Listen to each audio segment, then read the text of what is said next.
રાગ આદિ ભાવ એ એનો અંશ નથી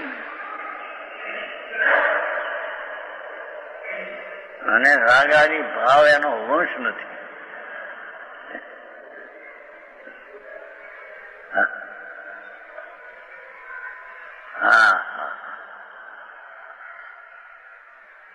વંશ તો પ્રભુ આનંદ સ્વરૂપ છે એનો વંશ છે.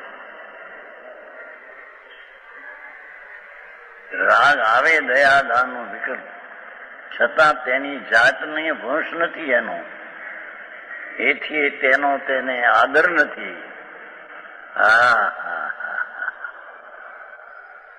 એ વાત થોડા શું તો સ્પષ્ટ થઈ જઈશ. શું કે છે? સ્વરૂપની દ્રષ્ટિ નથી અને શુભાશુભાવ થાય એને છોડવા જાય, દ્રષ્ટિ અજ્ઞાન થઈ જશે, ત્યાં રોકાઈ જઈશ.